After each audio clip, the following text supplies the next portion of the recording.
I remember the exact moment I became a weapon wrapped in prayers and agony. Not the surgery, not the pacifier helm being bolted to my skull, not even the first time combat drugs flooded my system and forced my body to charge into gunfire while my mind screamed for it to stop. I remember something else entirely. I remember the sound the door made when they came for me. It was 3047 a.m. on a Tuesday, and the sound was not the violent crash you might expect when the Arbites come calling. It was precise, measured, almost polite, the mechanical whine of a breaching ram calibrated to destroy locks without damaging Imperial property. The door to my hab unit on Ophelia VII simply ceased to exist as an obstacle, folding inward with the efficiency of a bureaucratic form being processed. My name was Kyle Mordrin.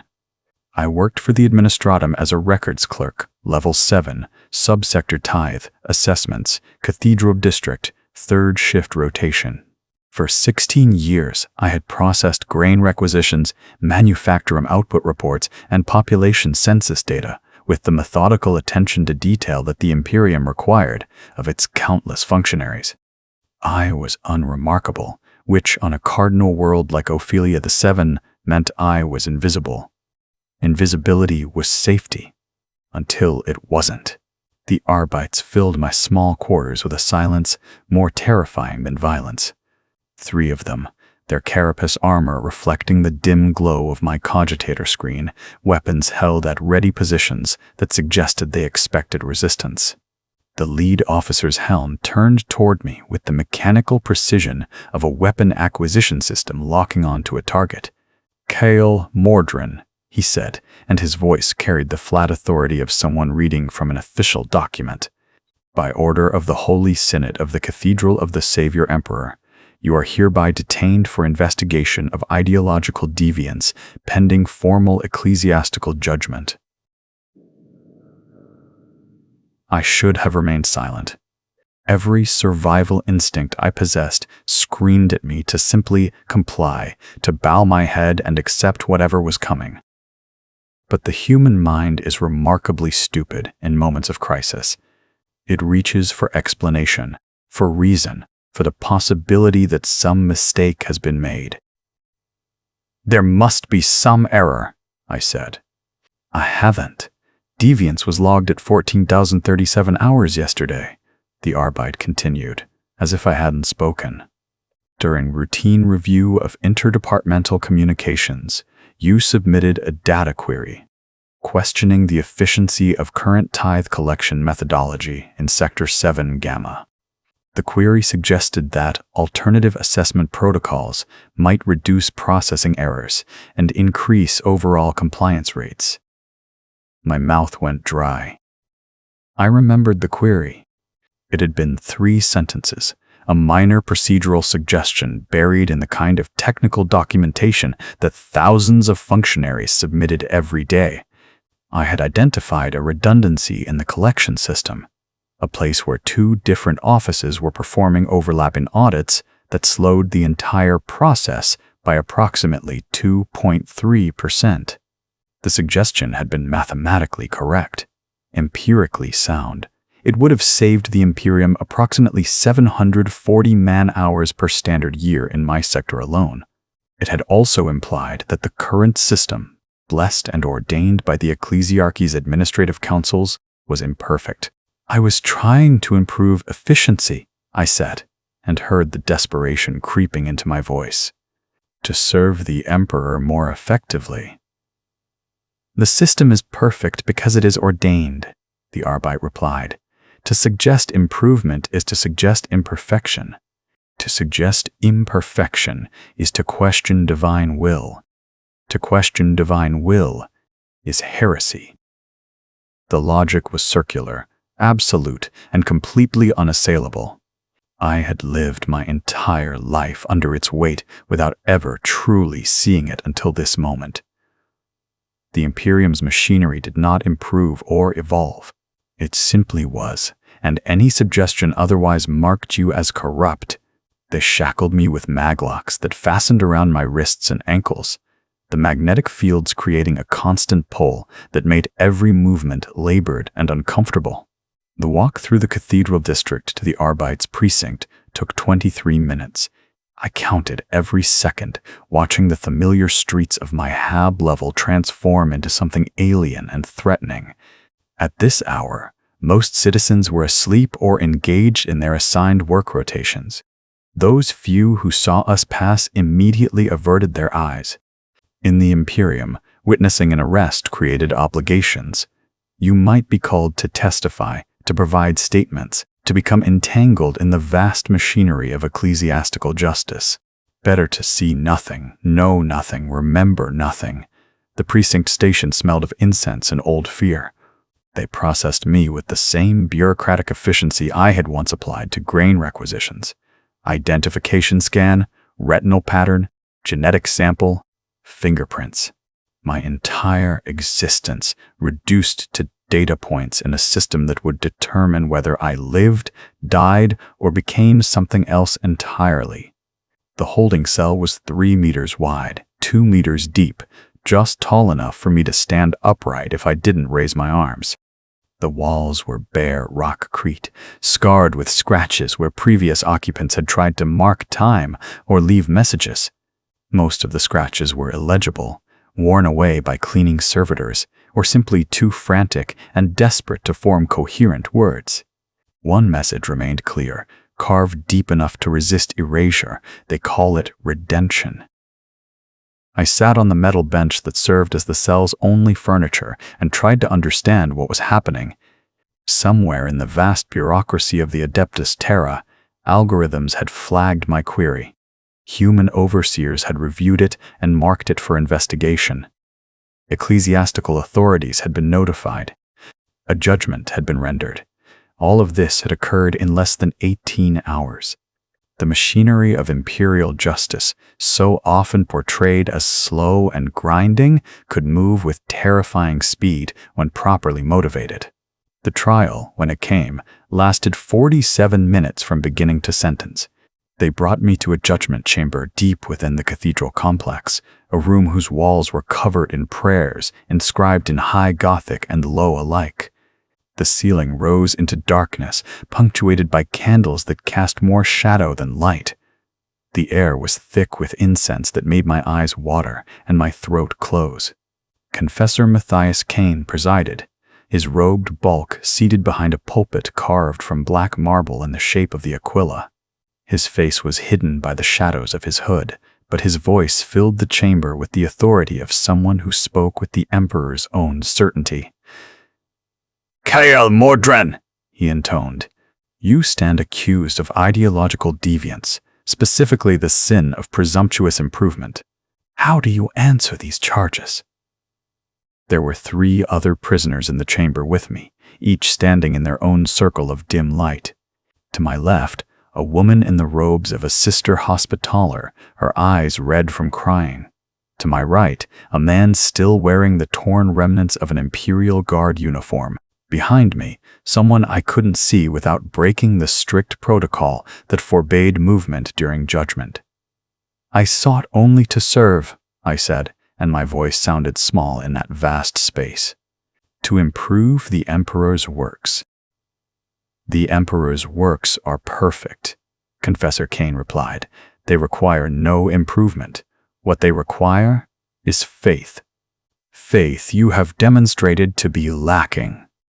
He produced a data slate, the screen glowing in the darkness like a technological ghost. "Records indicate this is not your first such suggestion.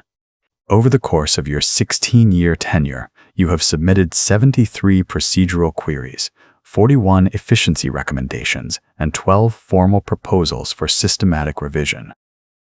I hadn't realized. Each one had seemed so minor, so reasonable.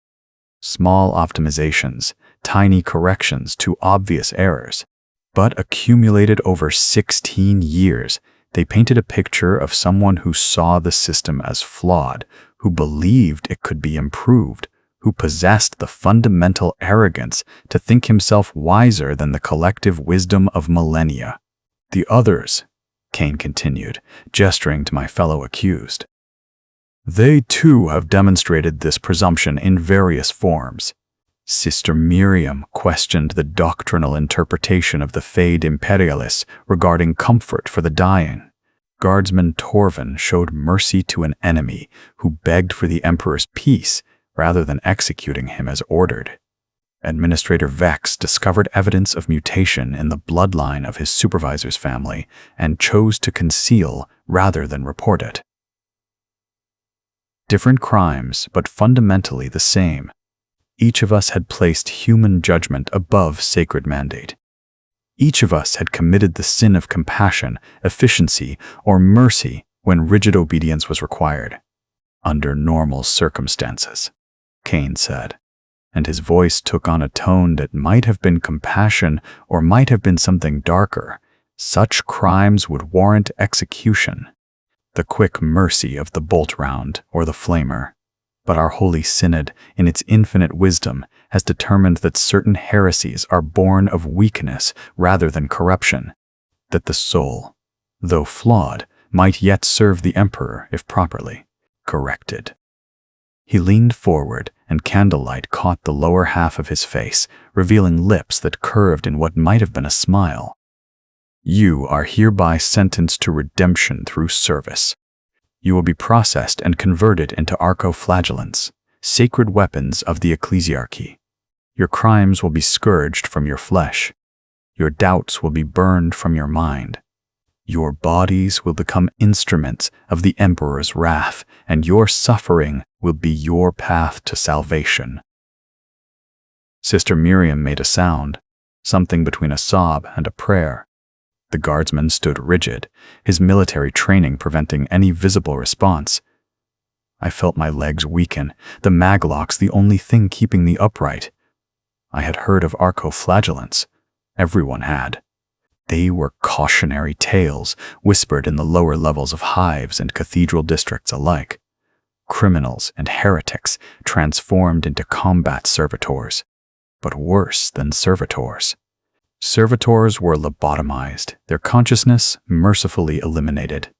Archoflagellants were left aware, trapped in bodies that had been turned into weapons, forced to experience every moment of their endless, agonizing service. Transport will arrive in 6 hours, Cain said. Use that time to make peace with what you were. That man, that woman you believed yourselves to be. They end today. What emerges will be pure, if not whole. Holy, if not human. Redeemed, if not saved.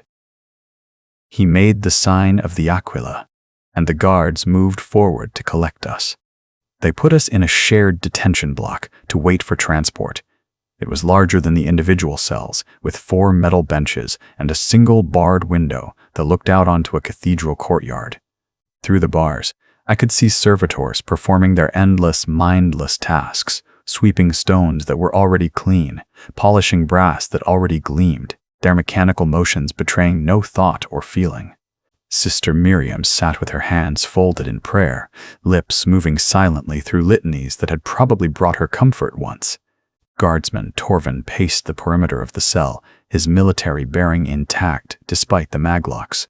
The 4th prisoner, Administrator Vex, had collapsed on a bench and was staring at nothing with eyes that had gone flat and empty. "How long do we have?" Torvin asked quietly, his voice carrying the clipped efficiency of someone trained to face death professionally. 6 hours, I replied. Maybe less if the transport arrives early. Time enough, he said, though for what he didn't specify. A sound from the courtyard drew my attention back to the window. At first, I thought it was one of the servitors malfunctioning, its movements becoming erratic. But as I watched, I realized it was something else entirely, an archoflagellant. I had never seen one in person before. The thing that moved through the courtyard wore the vague shape of humanity, the way a scarecrow wears the shape of a farmer. Its body was wrong, augmented with machinery that had clearly been installed without concern for comfort or aesthetics. One arm ended in a massive eviscerator chain blade, the teeth still stained with what might have been rust or blood or both. The other had been replaced with an arc claw that crackled with barely contained electricity. But it was the head that made my breath catch. The pacifier helm enclosed the skull completely, a metal cage studded with neural plugs that sank directly into the brain. Through the vision slits, I could see eyes, human eyes, wet and aware and filled with an expression I couldn't quite identify. Not pain exactly, though there was pain there. Not fear, though fear was present too. It was something closer to desperation. The look of someone drowning who cannot quite manage to drown, forced to continue experiencing the act of drowning forever. The thing twitched and jerked as it walked, movements that might have been random or might have been the result of combat drugs surging through its system in irregular pulses. Its mouth moved behind the helm's faceplate, and I could hear the sound even through the stone and glass. A constant stream of prayers and hymns delivered in a mechanical monotone that was almost worse than screaming. "Emperor, preserve us from weakness of mind and body," it chanted. "Deliver us unto righteous fury. Grant us strength to serve, and strength to suffer, and strength to serve through suffering." The prayers never stopped. On, an endless liturgy of devotion poured from a throat that might once have sung lullabies, or laughed at jokes, or whispered words of love. As if sensing our attention, the arcoflagellant's head snapped toward our window with a speed that was too fast, too precise to be entirely human. Those eyes locked onto mine through the vision slits, and for just a moment, I swear I saw something in them. Recognition, maybe. Or warning.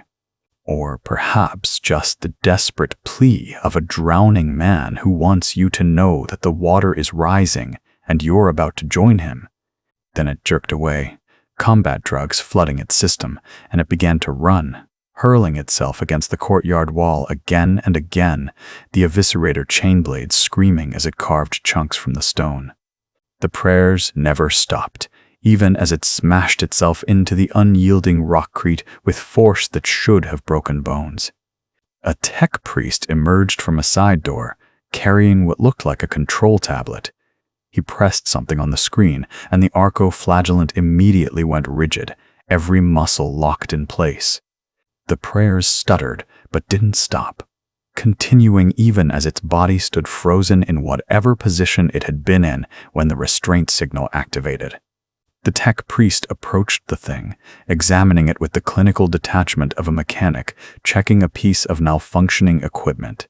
He made a notation on his tablet, pressed another control, and the arcoflagellant relaxed, resuming its patrol of the courtyard with the same twitching, jerking gait it had displayed before.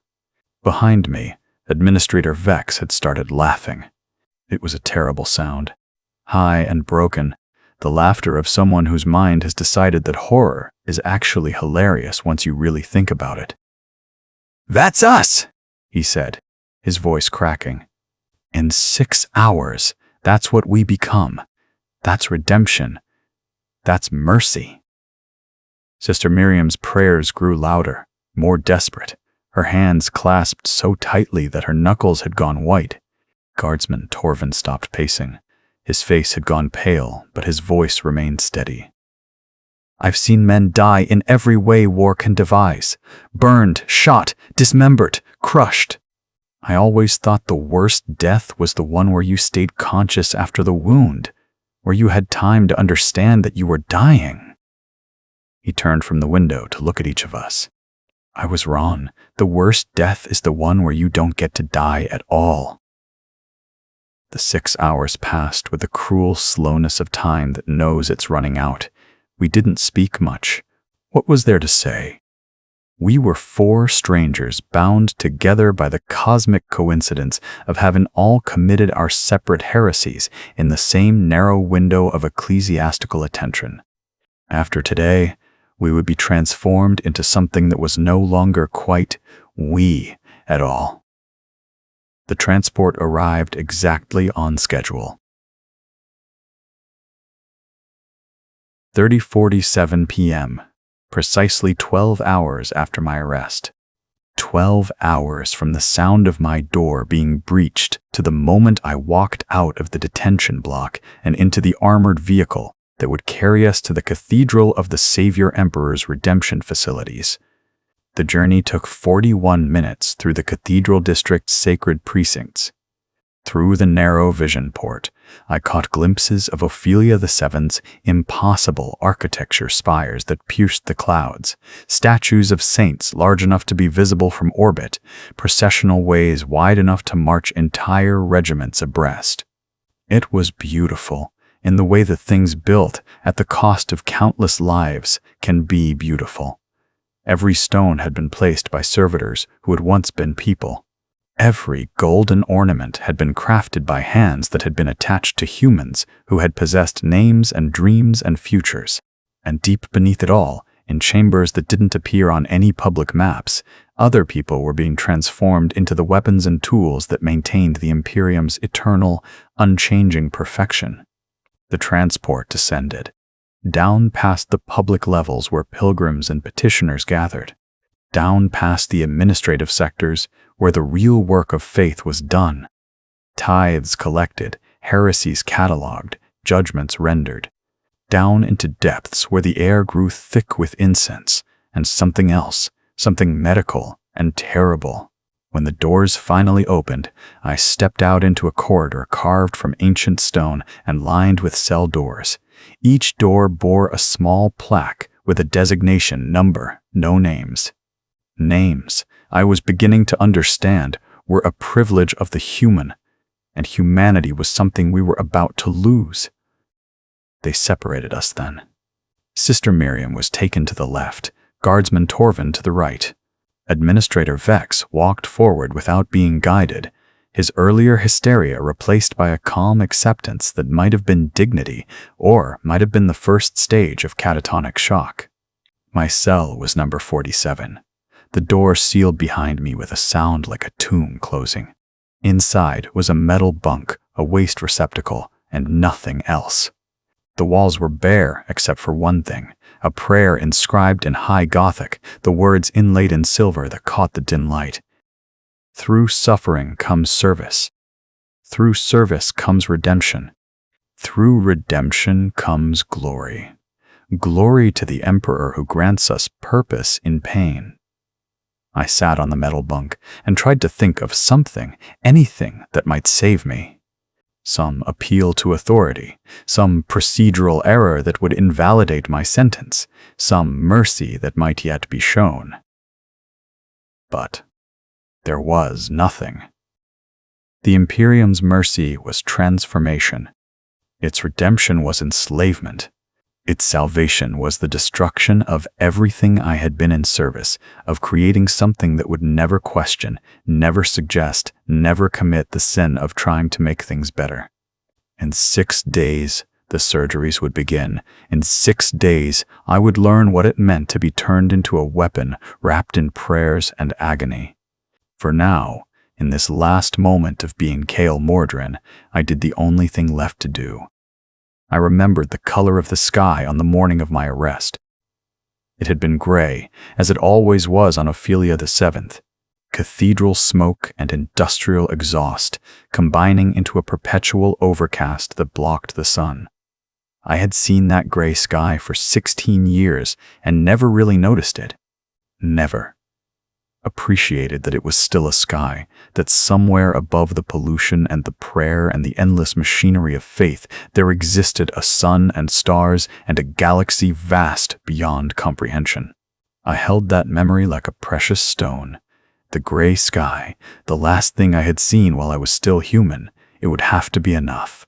The first thing they took from us was time. Not literally, not at first, but they removed every marker by which human beings measure their existence. There were no windows in the cells, no natural light to mark the passage of day into night. The lumens set into the ceiling maintained a constant dim glow that was bright enough to prevent sleep, but not bright enough to see clearly. My eyes ached from the strain of trying to focus in that perpetual twilight. They fed us at irregular intervals. Sometimes what felt like hours apart, sometimes so close together that I hadn't finished processing the previous meal. The food itself was a gray nutrient paste dispensed through a slot in the door, tasteless and textureless, designed to sustain life while providing no comfort or satisfaction. After what might have been 3 days, or might have been 7, I stopped tasting it at all. It was simply fuel, something I consumed because my body required it, but which gave no pleasure or even the simple satisfaction of being full. The isolation was surgical in its precision. I could hear sounds through the walls, the hum of machinery, the distant echo of footsteps, and sometimes, just sometimes, voices. But the walls had been designed to distort sound, to make every noise seem both too close and impossibly far away. I would press my ear against the cold rockcrete and strain to hear something, anything that would confirm I wasn't alone in this place. What I heard instead was prayer. It seeped through the walls like moisture, constant and inescapable. Not spoken by any voice I could identify, but present nonetheless. Recorded hymns played at frequencies just below conscious perception, whispered litanies that wormed their way into your thoughts when you weren't paying attention. I would find myself mouthing the words without realizing I was doing it, my lips forming shapes that praised the Emperor's mercy and begged for redemption through suffering. Emperor, grant me strength to endure what I must endure, I would whisper, and not remember deciding to speak. Through pain comes purity, through purity comes purpose, my voice would say while my mind was thinking about something else entirely. The prayers were a contagion, spreading through the unconscious spaces of my brain, preparing neural pathways for what was coming. By the time I understood what was happening, it was already too late. The words had become automatic, a reflex as natural as breathing. On what I thought was the 4th day, though it might have been the 6th or the 2nd, they came for the first examination. The tech priest who entered my cell was not like the ones I had seen in public ceremony. This one bore no ornate robes or ceremonial augmetics. His modifications were purely functional optical sensors that glowed with red targeting light, manipulator arms that extended from his shoulders with surgical instruments already deployed, a respirator that hissed with each breath like a serpent's warning. Subject 47K, he said, his voice processed through a Vox unit that stripped away every trace of human inflection. You will stand, you will disrobe, you will comply. There was no threat in his tone because threats imply choice. This was simply a statement of what would occur, as inevitable as gravity or death. I stood. I disrobed. I complied. The examination that followed was the most intimate violation I had ever experienced, and yet it was conducted with such clinical detachment that it felt less like abuse and more like being catalogued as a piece of equipment. The tech priest's instruments measured every aspect of my physiology: bone density, muscle composition, neural conductivity, pain threshold, cardiovascular capacity, reflexes, reaction time, visual acuity, hearing range. He took samples: blood, tissue, marrow. Each extraction was performed with mechanical precision, his tools finding veins and insertion points with the accuracy of someone following a schematic rather than working with living flesh. Bone structure within acceptable parameters for heavy weapon mounting, he noted, speaking not to me but to a data slate that hovered beside him on anti-grav suspensors. Musculature. Density sufficient for augmentation without complete replacement. Neural pathways show standard deviation from optimal, will require minimal conditioning for pacifier helm integration. He produced a device that looked like a crown of needles. Before I could react, he had placed it on my head, and I felt each needle sink through skin and bone into my brain. The pain was immediate and absolute, a white-hot spike that drove through my consciousness like a nail. Measuring pain response, the tech priest said. Threshold higher than average. Recommendation: standard inhibitor programming with 15% reduction in efficacy. Subject will experience optimal suffering without compromising combat functionality. He adjusted something on the device, and the pain intensified. I heard myself scream, a sound that seemed to come from somewhere outside my body. Optimal suffering achieved at current parameters, he noted. Logging for surgical team. The needle crown was removed, leaving behind a headache that felt like my skull had been split open. Blood trickled down my face from the insertion points, and I tasted copper on my lips. Subject demonstrates appropriate fear response and pain tolerance. The tech priest continued. Psychological profile indicates strong sense of personal identity and moral framework. Excellent candidate for arcoflagellant conversion. Consciousness will remain intact through transformation, providing maximum redemptive value. He turned to leave, then paused at the door. Your suffering will serve the Emperor, he said. And for just a moment, something in his vox-distorted voice might have been compassion or might have been satisfaction. That is more than most humans can say. They brought us together on the 7th day. I knew it was the 7th because when they opened my cell door and led me through the corridors, I passed a data screen that displayed a date and time. 7 days since my arrest. 7 days of isolation and sensory degradation and prayers that I couldn't stop reciting. The chamber they led us to was larger than the cells, but still claustrophobic, its walls lined with benches where we sat in a circle, separated by exact intervals that prevented physical contact but forced us to look at each other. All 4 of us from the judgment chamber were there.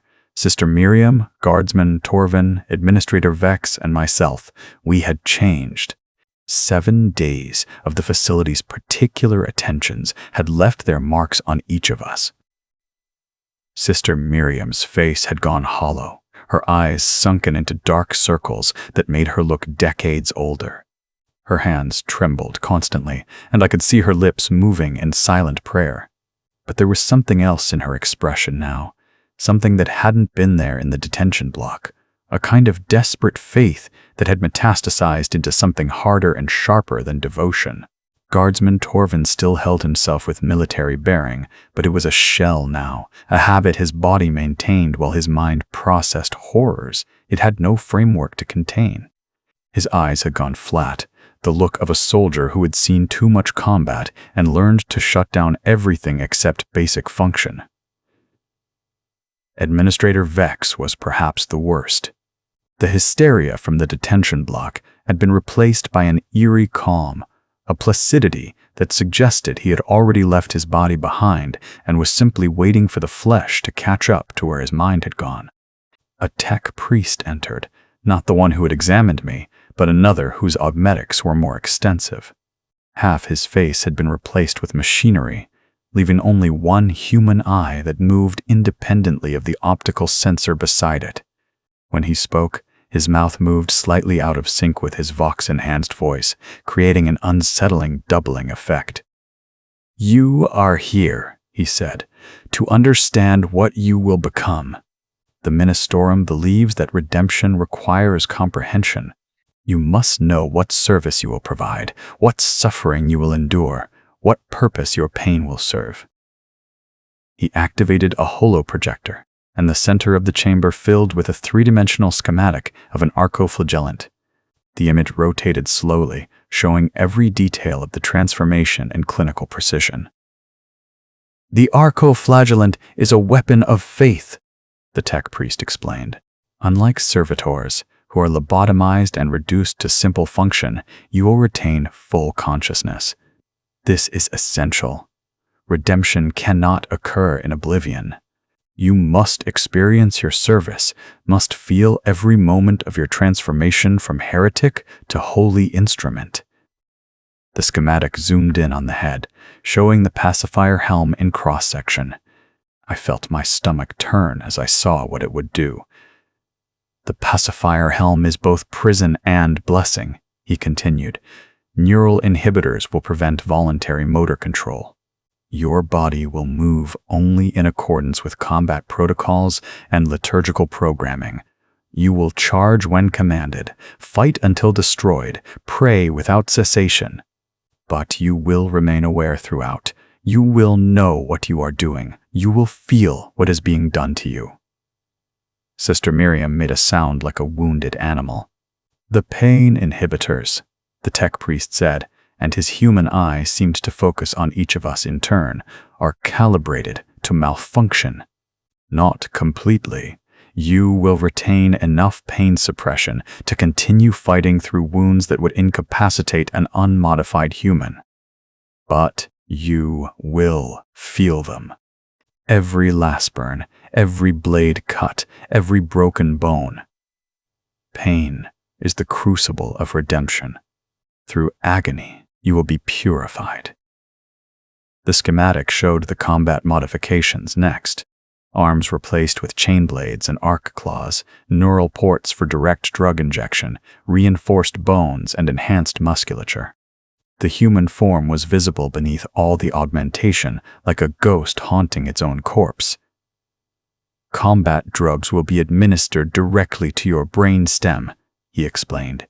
"Frenzen, aggression enhancers, pain stimulants, fear suppressors. You will be driven into battle by chemicals that override survival instinct. You will run toward death because your body will give you no choice." Guardsman Torvin spoke for the first time, his voice hoarse. "How long? Until you die in battle or your body fails from accumulated damage," the tech priest replied.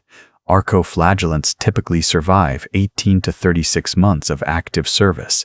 Some endure longer. A few last only weeks.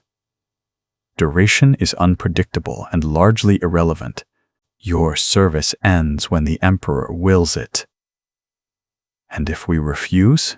Vex asked, though his voice suggested he already knew the answer. The tech priest's mechanical parts whirred softly as he turned to face him. "Refusal is impossible. The conversion begins tomorrow. You may cooperate, which will reduce surgical complications. Or you may resist, which will result in the same outcome but with additional suffering. The choice, such as it is yours." He deactivated the holoprojector, and the image of the arcoflagellant dissolved into nothing. "Use the remaining time to prepare yourselves spiritually," he said. "Pray to the Emperor for strength. Beg for mercy if it comforts you. Your prayers will be answered. Not as you wish, but as you require. You sought to serve the Emperor according to your own understanding. Now you will serve according to his will, which is absolute and terrible and perfect."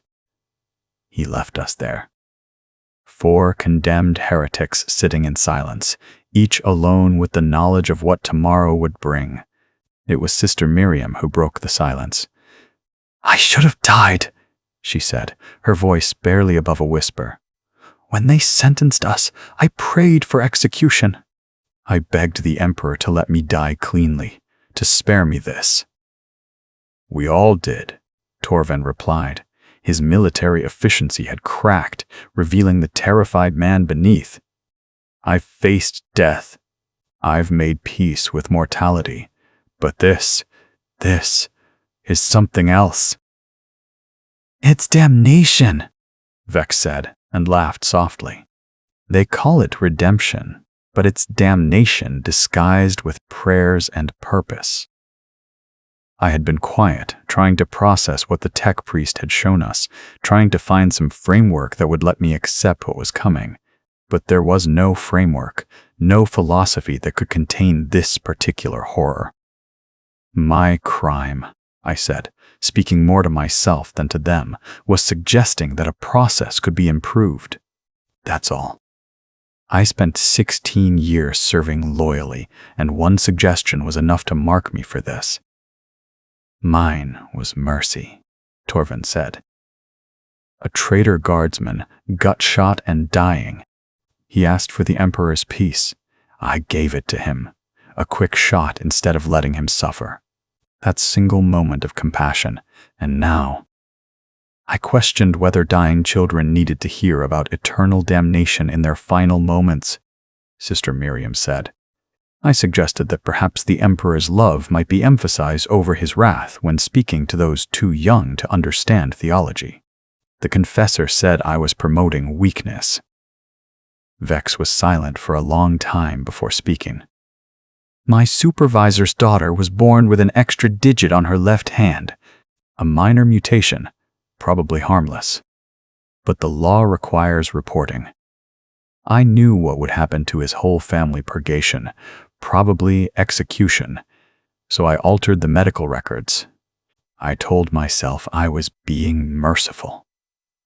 4 heresies, 4 acts of human judgment that placed compassion or reason above absolute obedience.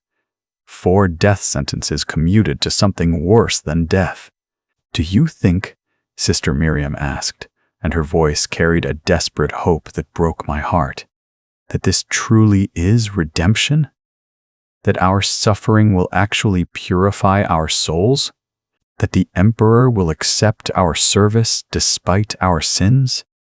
I wanted to lie to her, to offer comfort in our final hours of being human. But I couldn't. I think, I said slowly, that the Imperium is so vast and so old that it has forgotten the difference between justice and efficiency. We're not being redeemed, we're being recycled. Our minds and bodies repurposed into weapons because it's more economical than simply executing us. Then what's the point? Vex asked. If there's no redemption, no meaning, why not resist? Force them to kill us rather than transform us? Because resistance is futile, Torvin said, and his military training showed in his clinical assessment. They'll sedate us if we fight, restrain us if we try to harm ourselves. The machinery is already in motion. All we can do is choose how we face it. We sat in silence after that, each alone with thoughts that grew darker as the hours passed. Eventually, they came to separate us again, leading us back to our individual cells for the final night before surgery. The last meal came at what I guessed was early morning, though there was still no way to know for certain. It wasn't the nutrient paste this time. Instead, they brought actual food protein bars, dried fruit, and most surprisingly, water. Real water, cold and clean, without the metallic aftertaste of recyclers. I held the cup for a long time, feeling its weight in my hand, watching light play across the surface. Such a simple thing. I had drunk water thousands of times in my life without ever really tasting it, without appreciating that it was anything more than a biological necessity. Now, holding what would likely be the last uncontaminated water I would ever taste, I understood what I was about to lose. Not just autonomy or agency or even humanity in any abstract sense. I was losing the ability to choose, to decide whether to drink or not drink, to hold a cup and feel its weight and understand that this simple moment belonged to me and no one else. I drank slowly, savoring each mouthful, trying to memorize the sensation of cold liquid moving down my throat, of my body accepting it and being refreshed. It was perfect. Better than any water I had ever tasted before, not because it was any different, but because I knew it was the last time I would drink as Kael Mordrin. Tomorrow I would still drink. My body would require hydration. But it wouldn't be me choosing to drink. It would be chemicals and programming and combat protocols determining when and how much. The simple act of raising a cup to my lips would be stripped of everything that made it human. I finished the water and set the cup down gently, as if it were precious, as if this moment mattered in some vast cosmic sense. It didn't matter, of course. The Imperium would continue its eternal grind regardless of whether I appreciated my last drink of water or not. Billions would live and die without ever having to think about such things.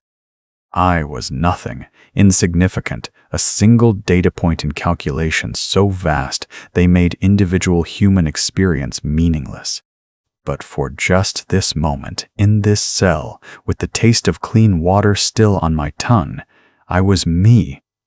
Kale Mordrin, a man who had once believed that improving systems was a form of service, who had spent 16 years trying to make things better in small, incremental ways, who had committed the sin of caring about efficiency more than obedience. Tomorrow, that man would die. Not quickly, not mercifully, but slowly and completely, his consciousness trapped in a body that no longer belonged to him, while combat drugs and pacifier helms turned his mind into a prison and his flesh into a weapon. But tonight, for these few remaining hours, I was still human. I lay on the metal bunk and stared at the ceiling and tried to remember every good thing I had ever experienced. The gray sky on the morning of my arrest, the satisfaction of solving a complex data problem, the simple pleasure of a meal after a long shift. Small moments, insignificant moments. But they were mine. I held them like treasures as the hours passed and morning approached, and somewhere in the depths of this facility, surgical theaters were being prepared, and tech priests were reviewing schematics, and combat drugs were being measured out in precise doses. The door would open soon. They would come for me. The transformation would begin. But for now, for this last moment of being myself, I lay in darkness and remembered what it felt like to choose, to think, to be. It would have to be enough, because tomorrow there would be nothing left but prayers and pain and the terrible knowledge that somewhere, trapped deep inside a weapon wrapped in chains and faith, a man named Kale Mordrin was screaming, and no one would hear him but himself. They came for me when the prayers through the walls reached a crescendo that made my teeth ache. The door opened without warning, and 3 robed figures entered. Not tech priests this time, but orderlies in the rust-red vestments of the Ecclesiarchy's medical corps. Their faces were hidden behind surgical masks that bore the aquila in silver thread, and their hands were covered in sterile gloves that somehow made the whole process feel more violating than if they had touched me with bare skin. Subject 47K, one of them said, consulting a data slate. Kale Mordrin, you will come with us. I stood because there was nothing else to do. My legs felt distant, as if they belonged to someone else. Perhaps they already did. Perhaps the moment I stood, I was already beginning the process of becoming a thing that responded to commands rather than making choices. They led me through corridors I hadn't seen before, deeper into the facility's bowels. The walls here were older, carved from bedrock, rather than constructed from rockcrete. I could see chisel marks in the stone where servitors or slaves or penitents had hewn these passages centuries or millennia ago. How many others had walked these halls toward their transformation? How many screams had these ancient stones absorbed? The surgical theater was not what I expected. I had imagined something cold and sterile, a place of white tile and gleaming instruments. Instead, the chamber was arranged like a chapel. The walls were covered in prayers, inscribed in gold leaf, illuminated by candles that cast dancing shadows across Latin devotionals. At the center, raised on a platform like an altar, was the operating table. But it was draped in red velvet embroidered with angels and saints, and the restraints that would hold me were worked silver rather than simple steel. This wasn't just surgery. This was ritual. Tech priests filled the chamber, at least a dozen of them, each bearing different specializations visible in their augmetics. One had arms replaced entirely with surgical implements. Another had optical sensors that magnified and analyzed from multiple angles simultaneously.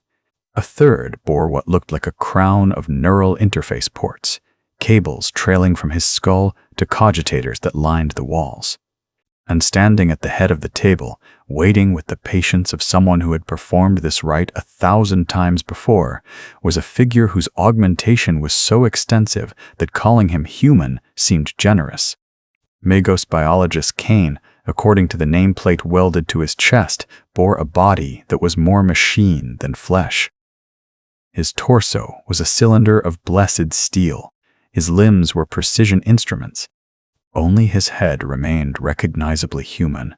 A face that might once have been kind, now locked in an expression of permanent serenity by muscle groups that no longer responded to emotion. "Subject 47K, he said, his voice emerging from a Vox unit embedded in his throat. "You are here to be redeemed. Do you understand what this means?" I wanted to spit at him, to curse the Imperium and the Emperor and every prayer that had led me to this moment. But my throat had closed, and all I could manage was a nod. "Redemption," Magos Kane continued, "is not the elimination of sin, but its transformation into service. You have questioned. You have presumed. You have placed your judgment above divine mandate. These are sins of consciousness, and so consciousness must be preserved to suffer properly." He gestured to the table. "You may lie down willingly, or we may sedate you. Either way, you will wake during the procedure. Full awareness is required for proper integration." I looked at the table, at the restraints, at the tech priests waiting with their instruments like priests at an altar. Every survival instinct I possessed screamed at me to run, to fight, to do anything except submit. But there was nowhere to run. The chamber had only one exit, and it was guarded. Fighting would only add sedation to the list of indignities I was about to suffer. And somewhere, in a part of my mind that had already begun to accept the inevitable, I understood that this moment of walking to the table myself might be the last choice I ever made. I climbed onto the table and lay back against the velvet. The restraints closed around my wrists and ankles with a sound like prayer. Silver bands, worked with images of saints in ecstasy, held me fast with magnetic locks that thrummed against my bones. A collar snapped around my neck, preventing any movement of my head. Additional restraints secured my torso, my thighs, even my fingers, splayed and locked so that I couldn't make a fist or claw at anything. I was completely immobilized. Helpless. A piece of meat waiting to be sanctified with steel and suffering. "Begin the litany," Magos Kane intoned, and the tech priests responded in unison. "From the weakness of flesh, deliver us unto steel. From the uncertainty of thought, deliver us unto programming. From the mercy of death, deliver us unto eternal service." The first incision came without anesthetic. Magos Kane's surgical implements opened my skull with the precision of a master craftsman, peeling back skin and bone to expose the gray matter beneath. I felt everything. The sharp kiss of the blade, the wet tearing of tissue, the pressure as bone was cut away with a saw that sang hymns as it worked. I screamed, but the sound was muffled by something they had placed over my mouth. Not a gag, but a device that forced my jaw into position, holding it open at the precise angle required for pacifier helm installation. "Consciousness preserved," one of the tech priests noted. "Pain, response optimal. Proceeding with neural modification." I felt rather than saw the instruments that entered my brain. Tiny probes that slid through gray matter like needles through flesh, each one carrying nanowires that would rewrite my neural architecture from the inside. They burned as they moved, not with heat, but with wrongness. The sensation of your own brain being invaded and modified by machinery that cared nothing for the sanctity of thought. Frontal lobe inhibitors installed, a tech priest reported. Voluntary motor control pathways being rerouted to external command protocols. My fingers twitched against the restraints, no longer responding to my will but to the commands being programmed into my nervous system. I tried to move my left hand and watched in horror as my right hand clenched instead. Tried to turn my head and felt my legs spasm. They were disconnecting me from my own body. Motor cortex reassignment complete. Subject retains full sensory awareness but has lost primary control. Installing secondary command architecture. More probes, More burning.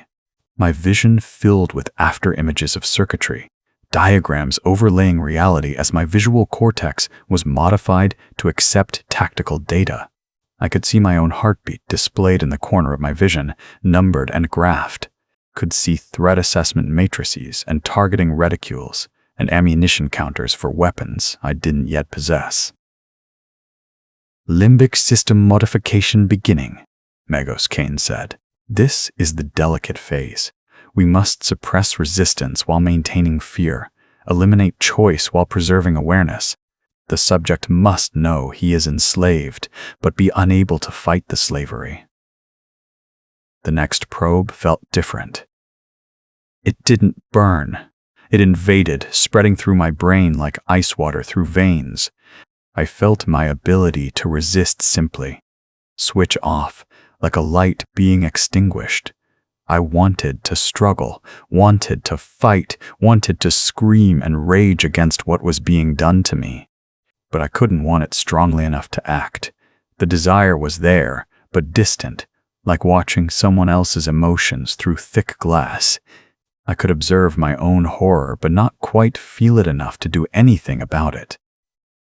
Resistance inhibitors, functional, a tech priest confirmed. Subject experiencing proper dissociation. Consciousness preserved, but agency eliminated. Textbook integration. They removed something from my brain then. I felt it being extracted like a tooth being pulled from a socket. A chunk of tissue, carefully excised, placed in a preservation cylinder that hummed with refrigeration fields. Moral reasoning center removed and stored, Magos Kane said. Standard protocol. We may need to reference his original ethical framework for post-conversion behavioral adjustment.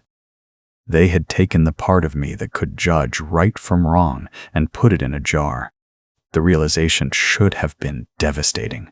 Instead, I felt only a mild curiosity about what they would do with it. The emotional impact that should have accompanied the knowledge that my capacity for moral judgment had been surgically removed was simply absent, proceeding with pacifier helm installation. The device descended from above like a crown of thorns. I could see it in my modified vision overlays showing exactly how it would interface with my brain, which neural ports would connect, where, what each component would do to my consciousness. The pacifier helm was a cage for the mind. Bands of blessed steel that would lock around my skull, studded with neural inhibitors that would monitor my thoughts and punish deviation from acceptable parameters.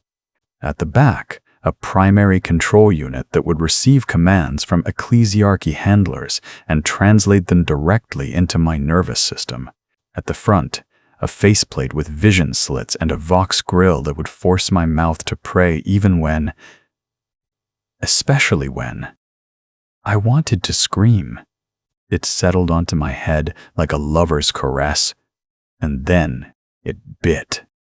Each neural inhibitor sank into my brain through the holes the tech priests had prepared, finding their designated connection points with the precision of keys entering locks. I felt my consciousness fragment and separate parts of my mind being walled off behind electronic barriers, isolated from each other while remaining aware. My ability to control my voice was taken and routed through the helm's liturgical programming. My tongue moved without my permission, testing sounds. "The Emperor protects," my mouth said, and I hadn't decided to speak. "In his name, I am redeemed," my voice continued, each word feeling like violation. My motor control was next. The helm's primary processor established dominance over my nervous system, and I felt my body respond to commands I hadn't issued. My fingers curled and uncurled in sequence. My toes pointed and flexed. My chest expanded with breaths, timed not by my autonomic system, but by the helm's respiratory protocols. I was still in here, still conscious, still aware, still experiencing every sensation. But I was no longer in control. I was a passenger in my own flesh, forced to watch as machinery piloted my body like a servitor operating a loader. "Helm integration successful," Magos Kane said, and something in his tone might have been satisfaction. "Subject consciousness preserved at 97% of baseline. Motor control transferred to external command architecture. Proceeding with physical augmentation." The pain that followed made the brain surgery feel gentle by comparison. They started with my left arm, detaching it at the shoulder with a combination of surgical precision and brutal efficiency. I felt the bones separate, the muscles tear, the nerves scream their protest as my arm was removed and set aside like a piece of scrap metal. The eviscerator that replaced it was a weapon from nightmares, a chain blade as long as my former arm, its teeth designed to saw through armor and bone with equal ease. They grafted it directly to my shoulder joint, driving mounting bolts through bone and securing neural interfaces that would let me feel the weapon as an extension of my body. When they activated it for the first time, the sensation was obscene. I could feel the chain moving, the teeth biting at air, the weapon hungry for flesh to tear. It was part of me now, but wrong, like having a limb made of rage and metal. My right arm followed. They replaced it with an arc claw, 5 fingers of blessed steel that crackled with electrical discharge, each one tipped with a blade sharp enough to punch through ceramite. The neural integration was more extensive for this one, requiring additional ports in my spine to handle the power requirements. I tried to scream as they installed it, but my mouth was busy praying. The helm forced liturgies past my lips while my consciousness howled in protest. "Emperor, grant me strength to smite your enemies. Let my fury be your fury. Let my suffering be your glory." My legs were reinforced rather than replaced. Bones wrapped in adamantium sleeves, joints replaced with servo-assisted augmetics that would let me run faster and longer than any unmodified human. They drove the mounting bolts directly through my femurs, and each impact felt like being struck with hammers from the inside. Combat drug dispensers were installed throughout my body. Reservoirs in my chest, cavity connected to injection ports in my neck, my spine, my brainstem. Frenzen to suppress fear and enhance aggression. Stim packs to push my body beyond its normal limits. Pain amplifiers, not suppressors, amplifiers. Designed to malfunction in exactly the way that would cause maximum suffering while maintaining combat effectiveness. "Pain inhibitor calibration beginning," a tech priest announced, installing designed flaw per specifications. They tested it by driving a needle into my thigh. With the inhibitors functioning properly, I should have felt a dull pressure. Instead, I felt everything. The metal piercing skin, sliding between muscle fibers, grinding against bone. The pain was absolute, overwhelming, beyond anything I had experienced, and I couldn't even twitch away from it. My body remained perfectly still while my consciousness drowned in agony. "Optimal malfunction achieved," the tech priest confirmed. "Subject will experience full pain sensation from all wounds while remaining chemically compelled to advance. Agony will fuel rather than prevent combat performance." They had turned pain into a weapon that I would carry inside myself forever. The final modification was the most intimate. They installed a prayer engine directly into my brainstem, a device that would generate liturgies automatically, forcing my consciousness to form the words even when my mouth was occupied with other sounds. I would pray constantly, endlessly, unable to think anything else without the prayers running beneath like a river of devotion I couldn't stop. "The Emperor is my shield and my sword. Through him I am made holy. Through him I am made weapon. Through him I am made pure through suffering and suffering and suffering and suffering." The prayer stuck. repeating the last word until a tech priest made an adjustment. Through him I am made pure, through suffering eternal. Glory to the God, Emperor. Glory to his mercy. Glory to his judgment. Glory, glory, glory. I tried to think my own thoughts, but the prayers were too loud, too insistent. They filled every space in my mind, leaving no room for the person I had been. Kael Mordrin was drowning in devotion he didn't feel, submerged beneath waves of faith that had been forced into his consciousness, like water down a drowning man's throat. Conversion complete, Magos Kane announced. Subject 47K is now penitent. Unit 47K, running primary systems check. They activated the helm's full command protocols, and my body moved. I stood from the table without deciding to stand, walked forward without willing my legs to move, raised my eviscerator arm and felt the chain sing as it revved to combat speed. The arc claw crackled with electricity that I could feel but not control. Combat protocols, active. Liturgical programming, functional. Pain response, optimal. Consciousness, preserved and suffering appropriately. Magos Kane approached me, his augmetic face unreadable. How do you feel, Penitent Unit 47K? My mouth opened without my permission. I am redeemed through suffering. I am blessed through service. I am weapon and prayer and eternal penance. Glory to the Emperor who has granted me purpose. Inside, behind the prayers and the programming, I screamed. I raged against the cage that held my consciousness. I fought with everything I had left against the machinery that had enslaved my mind. But my body simply stood at attention, weapons humming, mouth-forming words of devotion, while the real me, the part that was still Kael Mordrin, discovered that you can scream forever when no one can hear you but yourself. Run combat simulation, Magos Kane ordered, and my body obeyed. I charged across the surgical theater toward a practice target, my legs moving faster than they ever had when they were mine. The eviscerator howled as it tore through plasteel and ceramite. The arc claw punched through reinforced barriers with electrical discharges that I felt through my entire arm.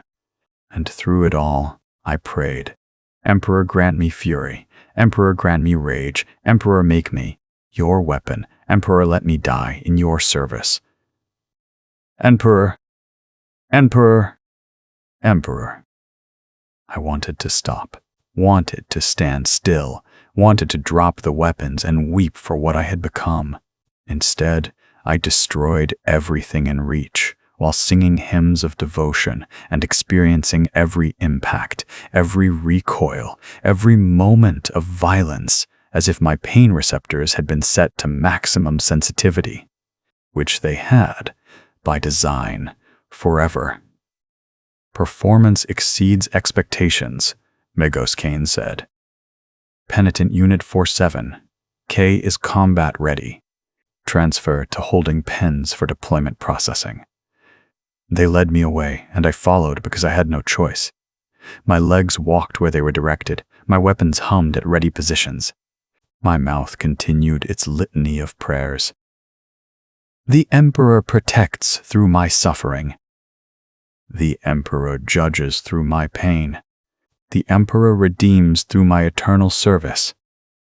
Behind the prayers, in the tiny space that remained where Kael Mordrin still existed, I finally understood. This wasn't redemption. This was hell, dressed in sacred vestments and sold as salvation. And I would experience every moment of it with perfect clarity, unable to die, unable to stop, unable to do anything except serve and suffer and pray. Forever. Forever. Or until something killed me on a battlefield where I would charge without fear, because fear had been chemically eliminated, or I would fight through wounds that should kill me because pain only made me more dangerous, where I would scream hymns with my last breath because my mouth belonged to the Emperor now. All of me belonged to the Emperor now, Everything except the screaming, drowning consciousness trapped behind prayers and steel. That still belonged to me. It was all I had left. The holding pens smelled of machine oil and desperation. They kept us chained between deployments, mag-locked to restraint posts in a chamber that echoed with the sound of grinding teeth and whirring servos.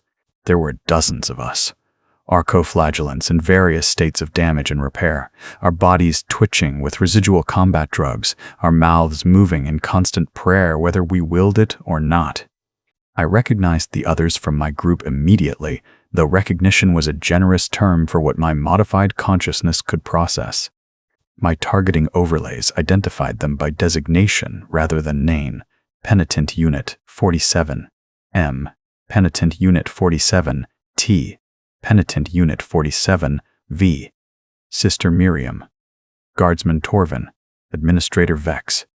What had been done to them was what had been done to me, but each conversion had been tailored to the specific sins and physiology of the subject. Sister Miriam's arms had been replaced with flails, weighted chains ending in blessed silver spheres studded with prayer scrolls. Her pacifier helm bore the symbol of her former order, a mockery of the faith she had questioned. Guardsman Torvin carried a heavy bolter grafted to his shoulder, its ammunition feed running directly into his spine.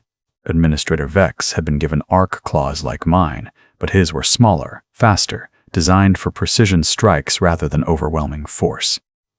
We couldn't speak to each other. Our mouths belonged to the liturgical programming now, constantly forming prayers and hymns and devotionals. But our eyes met, and in that moment, I saw recognition. Not comfort, not solidarity, but the shared understanding that we were all drowning together and there was no surface to reach for. The Emperor's mercy is infinite, Sister Miriam's mouth said, while her eyes screamed. Through suffering, we are made pure, Torvin's vox grill intoned, while something behind his gaze begged for death. Glory to the God Emperor Eternal. Vex prayed, while his consciousness writhed in its cage. The holding pen's tech priest made his rounds, checking our systems with the detached efficiency of someone inspecting ammunition before battle.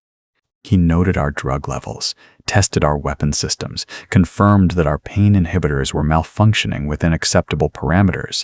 Deployment in 17 minutes, he announced to no one in particular. Target, heretic cult on Seraph's Landing, subsector Gamma. Estimated enemy strength, 400 cultists, light arms, minimal armor. Expected penitent unit casualties, 60–70%. Survivors will be recycled for next deployment cycle. The numbers were delivered without emotion, without acknowledgement that we had once been people. We were ammunition now, expensive and complicated, but ultimately expendable. The combat drugs began their pre-deployment cycle. I felt the cocktail hit my system in waves. First the stimulants, making my hearts race and my muscles tense.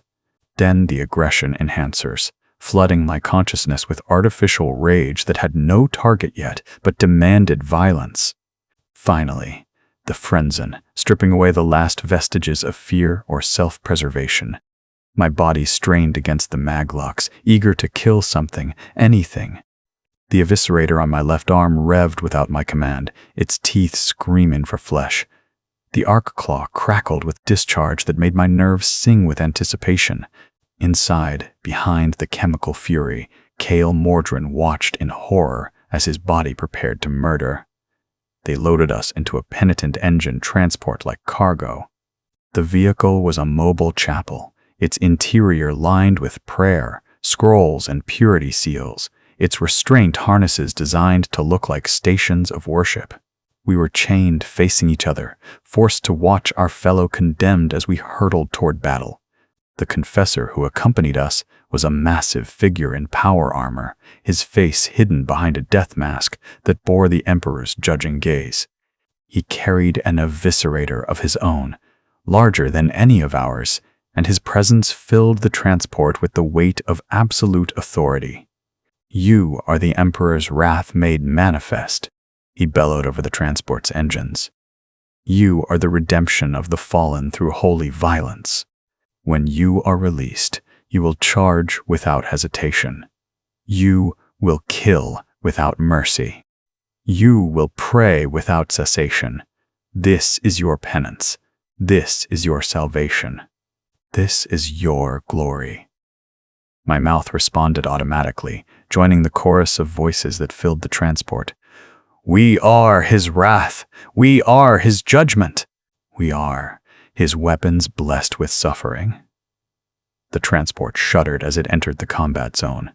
Through the vision slits, I could see the battlefield, a hive district that had fallen to heresy, its walls covered in blasphemous symbols, its streets filled with cultists who had rejected the Emperor's light.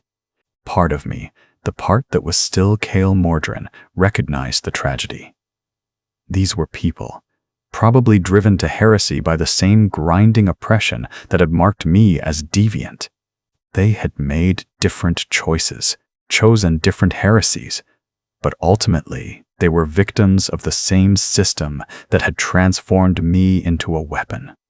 The rest of me, the part controlled by combat drugs and liturgical programming, saw only targets.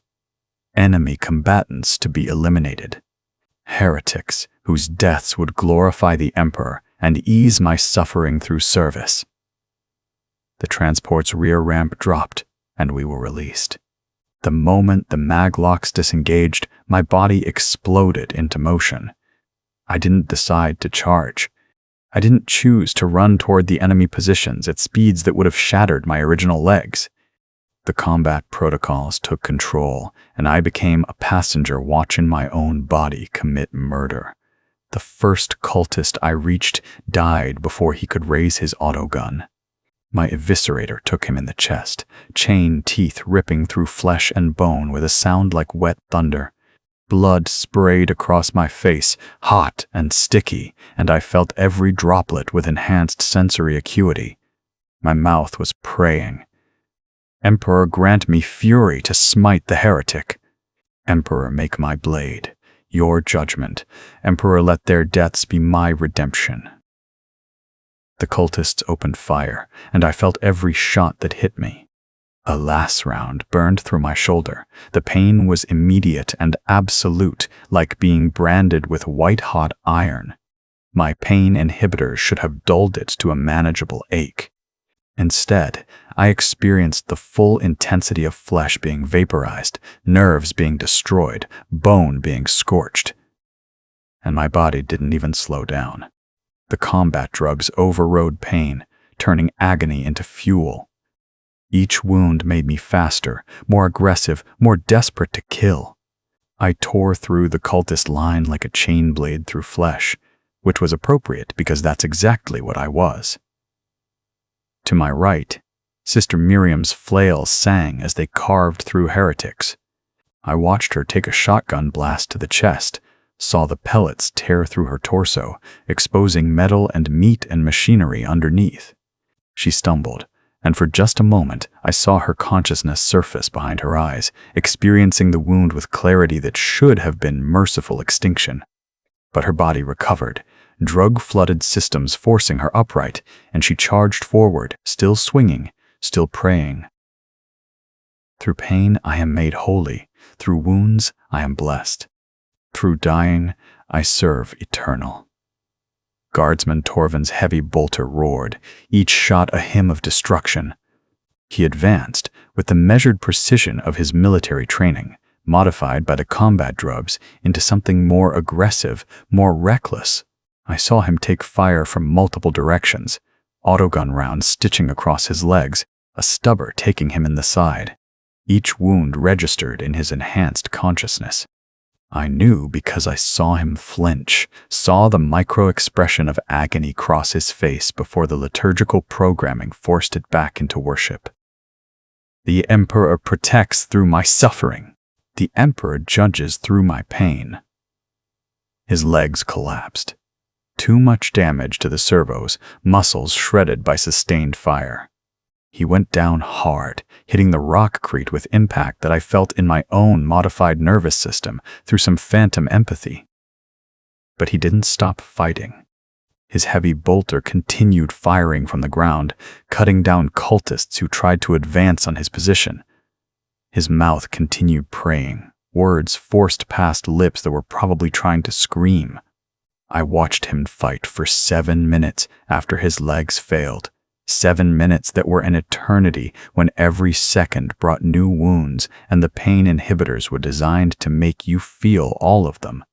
A cultist with a flamer finally ended it, washing Torvin in promethium fire. The flames caught on his remaining organic components, and I heard his vox grill distort as his throat burned. The prayers became static, but the combat protocols kept his finger on the trigger until the ammunition feed ran dry. Then he was still, smoke rising from his corpse while my targeting overlay marked him as unit lost. Not dead, not killed, just lost, like a piece of equipment that had been expended. Administrator Vex was fighting near me, his arc claws punching through cultist armor with electrical discharges that I could feel in my own augmetics. He was faster than the rest of us, his smaller frame allowing for precision strikes that my brutal weapons couldn't match.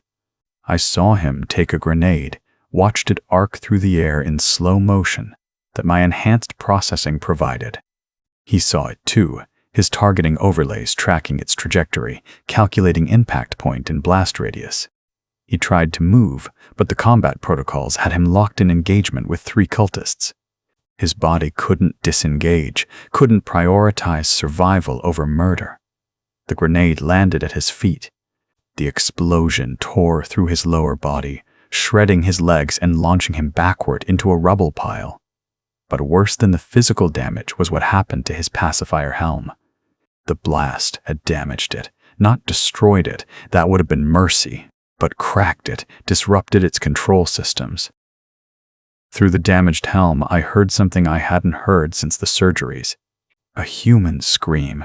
Not prayers, not liturgies, not the programmed devotionals that the helm forced past our lips. An actual scream of pain and horror and desperation, the sound of a consciousness that had been caged finally finding voice. "Help me!" Vex screamed, his voice raw and real and breaking. "Emperor, please make it. Stop, make it, stop. Please." The helm's systems compensated, emergency protocols kicking in. The screen cut off mid-word, replaced by prayers that sounded wrong, distorted, like a recording played at the wrong speed. "Glory ye to the M Emperor who grants mercy through suffering, eternal. I wanted to help him, wanted to end his suffering the way Torvin had ended that dying guardsman's pain. But my body was still fighting, still killing, still advancing through the cultist positions while my consciousness screamed uselessly behind prayers I didn't believe. A heavy stubber found Vex's position. The rounds tore through what remained of his body, shredding the organic components that the surgeries had left intact. I watched him die in pieces, first his remaining arm, then his torso, finally his head. The pacifier helm survived the longest, still functional even after the brain it was connected to had been pulped. I could hear it broadcasting prayers into the empty air, a ghost signal from a consciousness that had finally been granted the mercy of oblivion. "Unit lost. Unit lost," my tactical overlay reported. 3 of us gone in the first engagement. Sister Miriam torn apart by sustained heavy weapons fire, her flails still twitching with residual combat drug activation. Torvin burned to death while fighting on ruined legs. Vex screaming his humanity through a damaged helm before being reduced to meat and scrap metal. And I was still fighting. The battle lasted 47 minutes from deployment to enemy neutralization. I know because my chronometer counted every second, displaying the time in the corner of my vision while I killed and killed and killed. I took 23 wounds. I counted them, or rather my systems counted them automatically, cataloging each injury with clinical precision while I experienced them with the full intensity that the malfunctioning pain inhibitors provided. Plus burns on my chest, autogun rounds through my right leg, a knife wound in my side where a cultist had gotten close enough to drive blessed steel between my augmetic ribs. Each one was agony, and each one made me more dangerous, the combat drugs converting pain into aggression. When the last heretic fell, my body didn't stop. The frenzen was still flooding my system, demanding violence that no longer had a target. I turned on the corpses, eviscerator carving through the dead because the drugs couldn't distinguish between living enemies and cooling meat. Glory to the Emperor, whose judgment is absolute. I prayed while desecrating the dead. Through their deaths we are redeemed. Through their suffering we find peace. It was the confessor who finally stopped me, his power armor letting him physically restrain my drugged, frenzied body. He pressed a control sequence into my pacifier helm, and my systems went into standby mode, muscles locking, weapons powering down, consciousness suddenly alone with the aftermath of what I had done. The battlefield was a charnel house. Bodies everywhere, many of them bearing the distinctive wounds of my eviscerator or the electrical burns of my arc claw. Blood pooled in the street, running in rivulets toward drain grates that would carry it down into the underhive, where people would wonder at the sudden iron-scented rain. I had killed at least 40 of them. Maybe more. My targeting system had lost count after the combat drugs peaked. Behind my eyes, behind the prayers and the programming, Kale Mordrin wept without tears. They loaded the surviving arcoflagellants back into the transport. Of the 30 units deployed, 12 remained functional. The rest were scattered across the battlefield in various states of destruction. Some would be salvaged for parts, others were too damaged to be worth recovering. The tech priests who managed us worked with efficient brutality. They didn't repair our wounds so much as stabilize them, sealing major bleeds with cauterization that I felt through every nerve ending, setting broken bones without anesthetic, patching holes in our augmetics with whatever materials were available. My leg wound received a metal plate bolted directly to the bone. The last burns on my chest were left exposed, the charred flesh simply covered with antiseptic gel that burned almost as badly as the original injury. The knife wound in my side got 3 staples that pinched the torn flesh together without regard for proper healing. Penitent Unit 47K, functional at 73% combat capacity, a tech priest noted. Suitable for deployment tomorrow. Schedule minor repairs during standby cycle. Tomorrow. Less than 24 hours of recovery before they would drug us again, release us again, point us at new targets, and watch us kill and die for sins that seemed impossibly distant now. They chained us back in the holding pens, and I found myself next to a unit I didn't recognize, an older conversion whose body bore the scars of dozens of deployments. His organic components were minimal, most of his flesh replaced by augmetics that had been repaired so many times that identifying the original components was impossible. His eyes were what got me. They still looked human, still possessed awareness. But there was something else there too. Something that might have been acceptance, or might have been insanity, or might have been some third state that could only be achieved through endless cycles of violence and pain. His mouth was praying, as all our mouths were. The Emperor grants purpose through suffering. The Emperor grants meaning through service. The Emperor grants peace through death delayed eternal. But his eyes met mine, and in them I saw a message. Not hope. There was no hope here, not even despair, which would have required enough emotional capacity to feel loss. Just endurance. The simple continuation of existence because termination had not yet been granted. This was my future, if I survived long enough to have one. Deployment, after deployment, battle after battle, wounds accumulating until there wasn't enough of the original body left to distinguish from the machinery that had replaced it. The drugs in my system began to fade, the combat cocktail metabolizing out of my bloodstream. Without the chemical fury to sustain me, I felt the full weight of my wounds. The pain was extraordinary. 23 separate injuries, each one screaming for attention, none of them receiving adequate treatment. And tomorrow, they would do it again.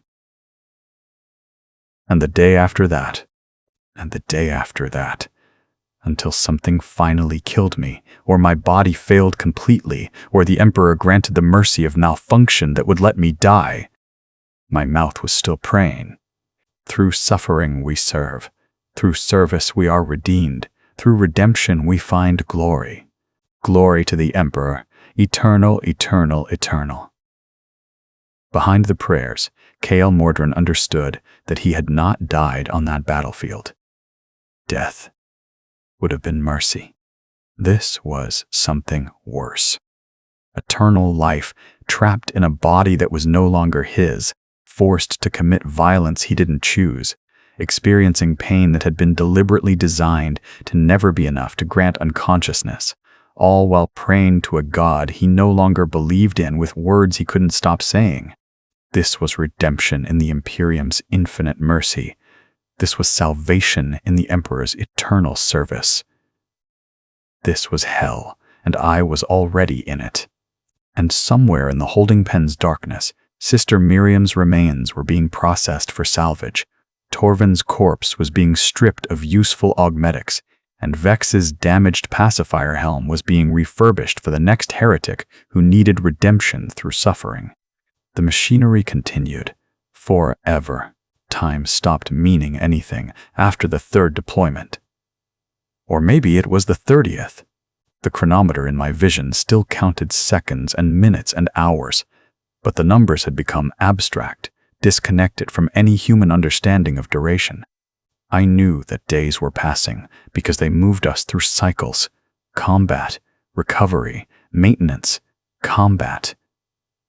Again. But whether those cycles represented 24 hours or 48 or some other interval, I couldn't say.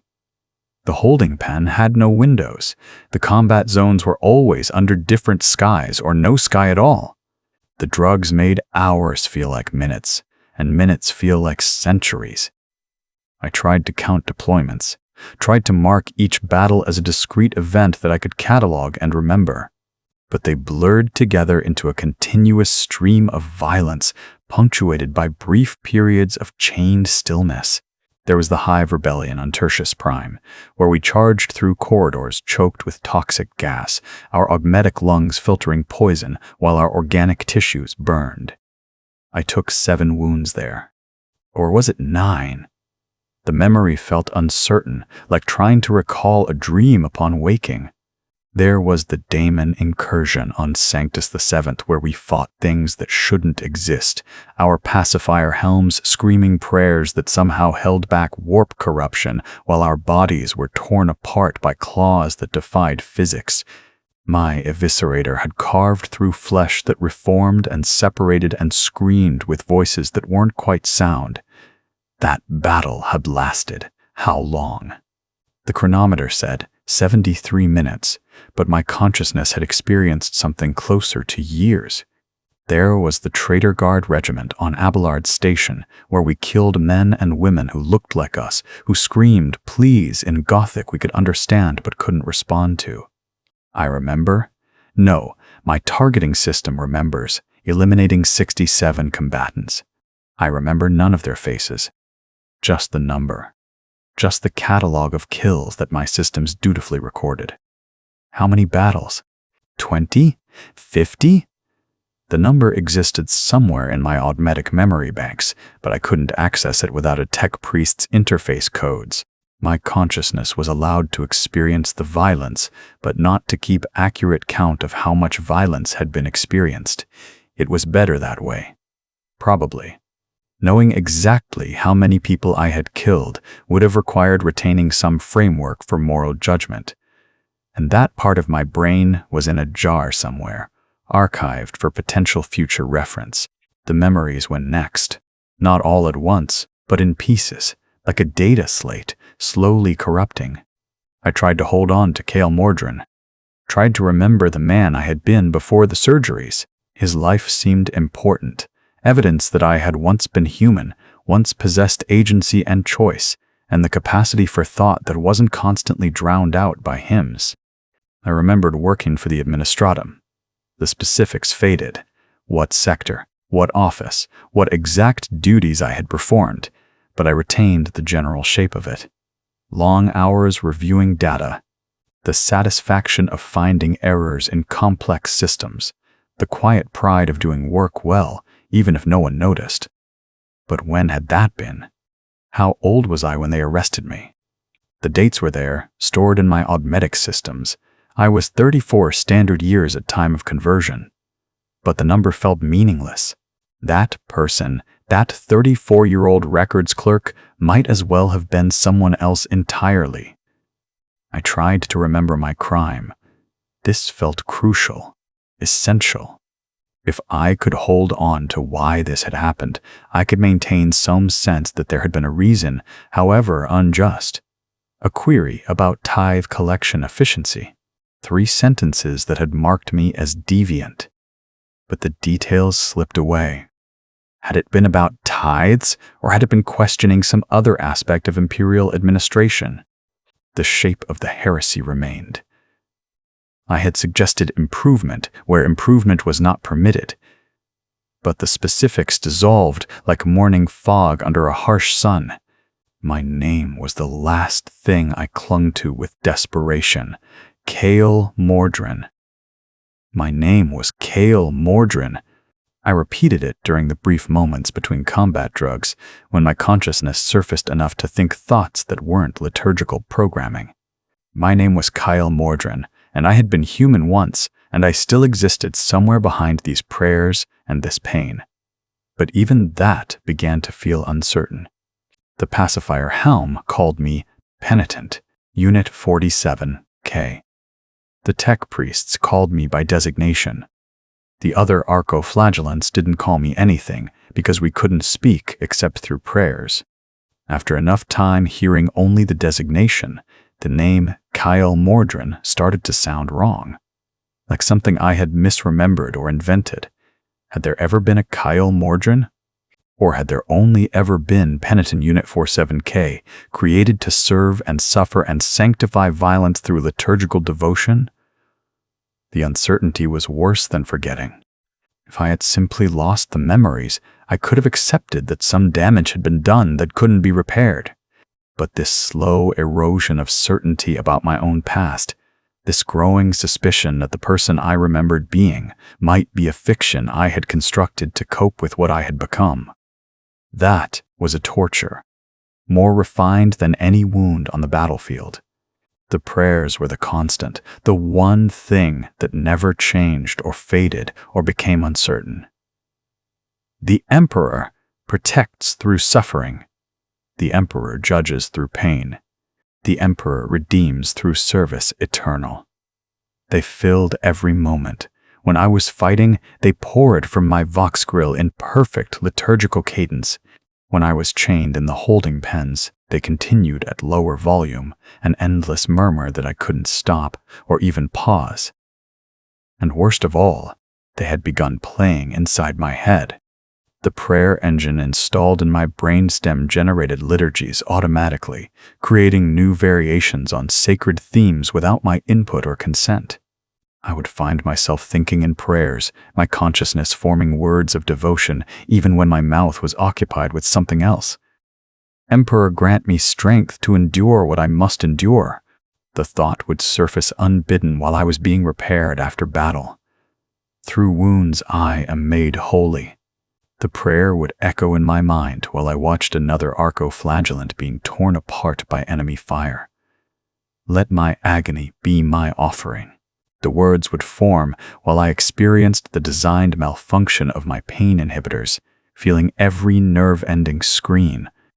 I tried to think other thoughts, tried to remember poetry I had read, or conversations I had had, or simple observations about the world that weren't liturgical. But the prayers crowded them out, filled every space in my consciousness, until thinking anything else required enormous effort that I couldn't sustain. The prayers became torture, not because they were painful themselves, but because they made everything else painful. Every wound became sanctified suffering that glorified the Emperor. Every kill became holy judgment, delivered through my weapons. Every moment of consciousness became an act of worship I didn't believe in but couldn't stop performing. I began to hate the Emperor, not for what had been done to me. I understood that individual tech priests and confessors had made those choices, not some distant figure on a golden throne, but for being the focus of these endless, involuntary prayers, for being the God whose name was used to justify this existence, for being, if he existed at all, a deity who permitted or even demanded this particular form of redemption. But hating the Emperor required energy I didn't have.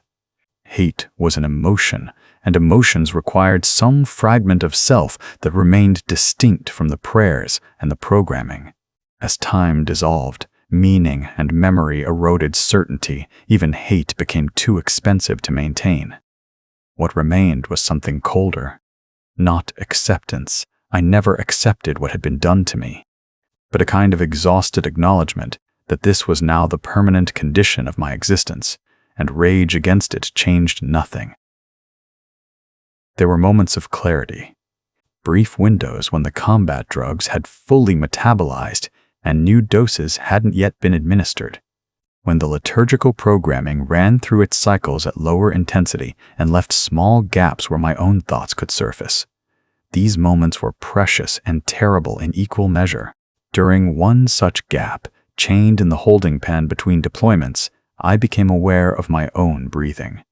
Not the mechanical rhythm controlled by my augmetic respiratory system, but the simple act of air moving in and out. I focused on it, this basic function that connected me to the human I had been, and I realized I was praying with each breath. Inhale, Emperor, grant me strength. Exhale, through suffering comes service. Inhale, your will be done. Exhale, glory to the God, Emperor eternal.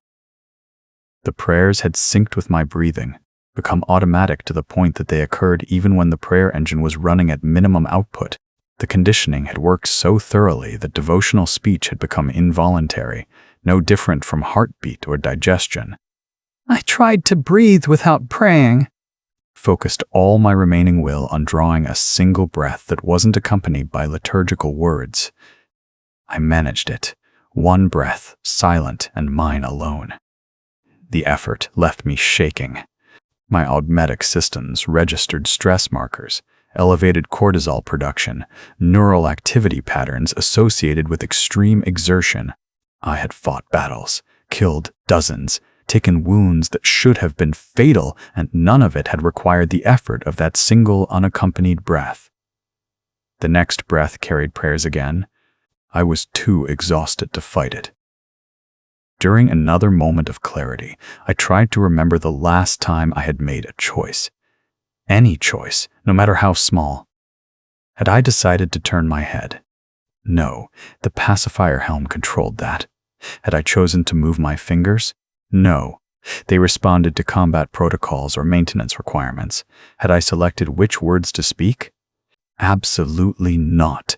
Every syllable was liturgical programming.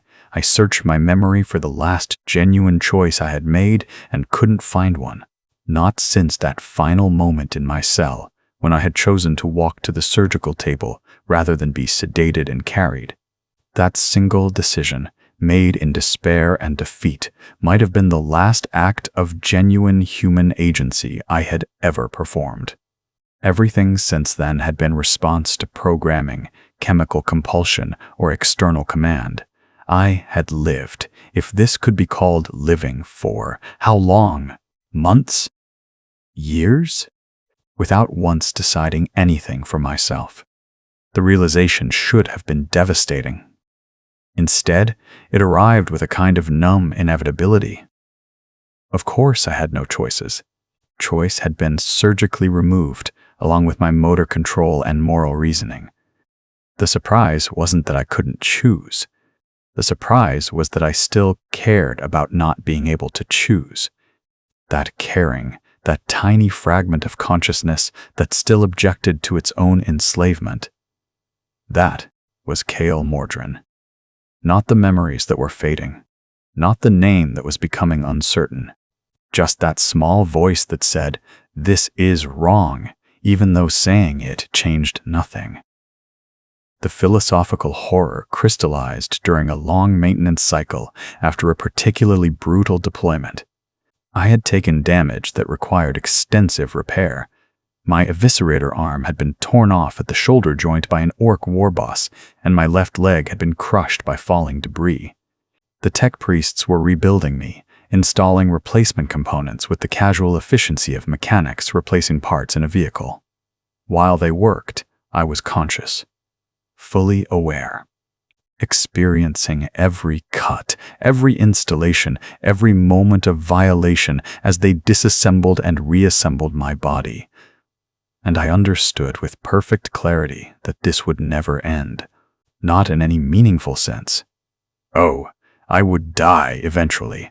Combat statistics suggested an average operational lifespan of 1836 months for arcoflagellants. But that was an average that included units destroyed quickly in their first few deployments. Units like me, that had survived multiple engagements, had demonstrated sufficient durability to likely exceed that average significantly. I could function like this for years, decades, possibly, with proper maintenance and component replacement. The organic parts of me would age and deteriorate, but they could be replaced with augmetics. The augmetics would wear out, but they could be replaced with new ones. As long as my brain remained viable and the pacifier helm continued functioning, there was no natural endpoint to my service. I could be doing this in 10 years, 20, 50. The math was simple and horrifying. Each combat deployment risked destruction, but also proved my durability. Every wound I survived made me more valuable to the Ecclesiarchy, more worth maintaining. Success at surviving was punished with continued existence. Failure at dying was rewarded with more opportunities to try again. This was permanent. The word rattled around my consciousness like a stone in an empty container. Permanent. Not until I earned redemption, because redemption had already been defined as service. Not until I atoned, because atonement was measured in violence delivered rather than spiritual transformation achieved. Not until I died, because death would be delayed as long as my body could be repaired. Permanent. I would pray forever, would kill forever, would suffer forever, would experience this particular form of conscious enslavement until the heat death of the universe, or until some enemy finally managed to destroy me so thoroughly that not even the tech priests could recover salvageable components. The tech priest working on my shoulder looked up briefly, his optical sensors registering something in my bio readings. Penitent unit. Experiencing elevated stress response, he noted. Recommend increased dosage of compliance chemicals. He made an adjustment to my drug dispensers, and I felt a new cocktail entering my system. Not combat drugs. Something else. Something that made the horror feel distant and manageable. Something that wrapped my consciousness in chemical padding that prevented sharp edges of realization from cutting too deeply. The understanding remained, but the emotional impact dulled. I still knew this was permanent, still comprehended the scope of the existence ahead of me. But I could process it now without the screaming panic that had threatened to overwhelm my systems. This, too, I understood, was by design. They couldn't let us descend into complete madness. That would compromise combat effectiveness. So they gave us just enough chemical cushioning to keep us functional, to let us understand our condition without being destroyed by understanding it. We were meant to suffer, but suffering had to be carefully calibrated to remain useful. My mouth was praying while I thought these things. The Emperor's mercy is infinite. Through him we are granted purpose.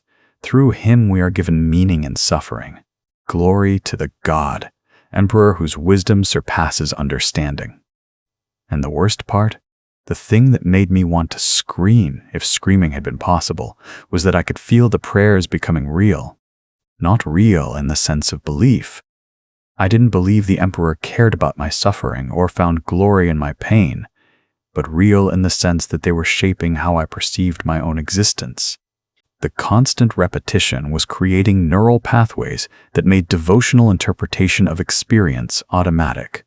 When I took a wound, some part of my mind immediately framed it as sanctified suffering before I could even consciously register the pain. When I killed an enemy, liturgical justification surfaced before moral horror could assert itself. The prayers weren't just words I was forced to say. They were becoming the lens through which I experienced reality. In the gaps of clarity, I could still recognize this as conditioning. Could still see that my consciousness was being slowly rewritten by the endless repetition of liturgical formulas. But recognizing it didn't stop it from happening.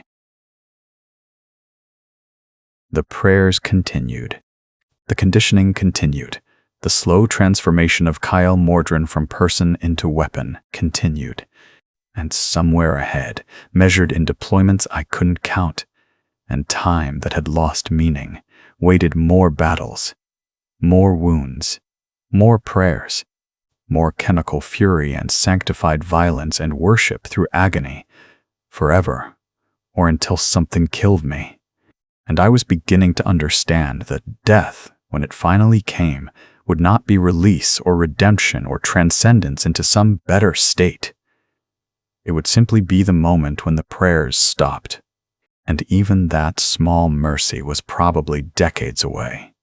My mouth was still praying. The Emperor protects. The Emperor judges. The Emperor redeems. Glory, glory, glory, eternal, eternal, eternal.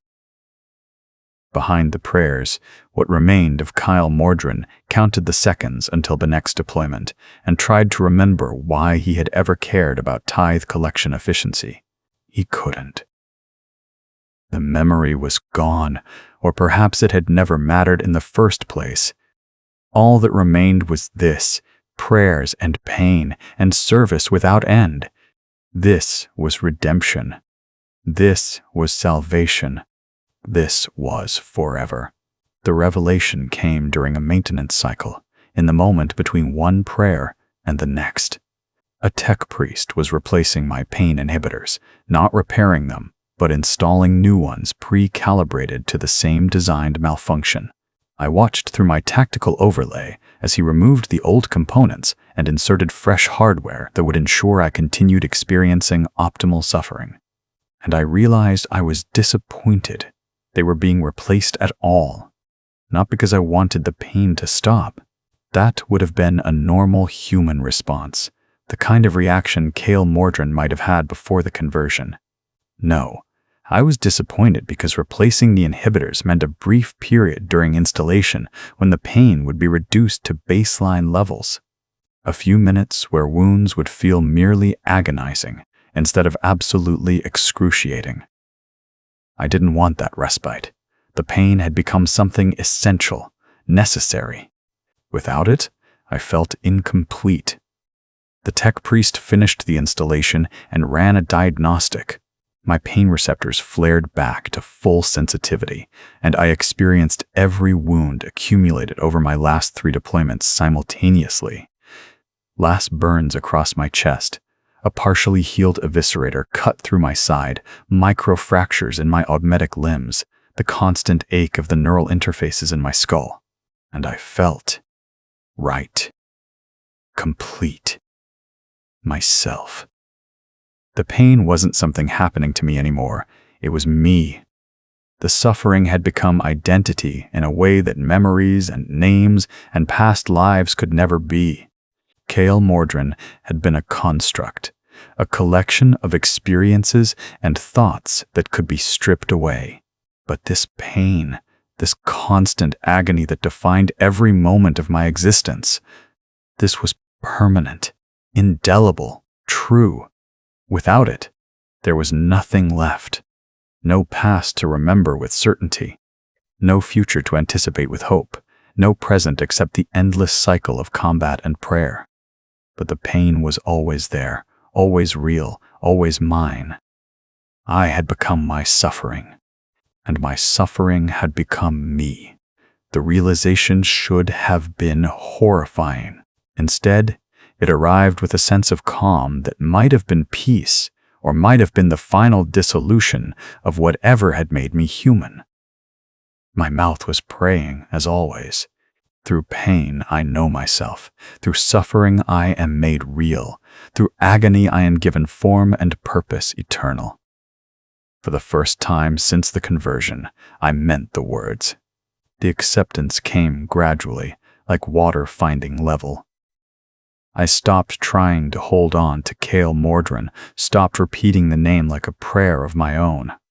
That person had existed, probably, in the same way that the raw materials for any tool exist before they're forged into something useful.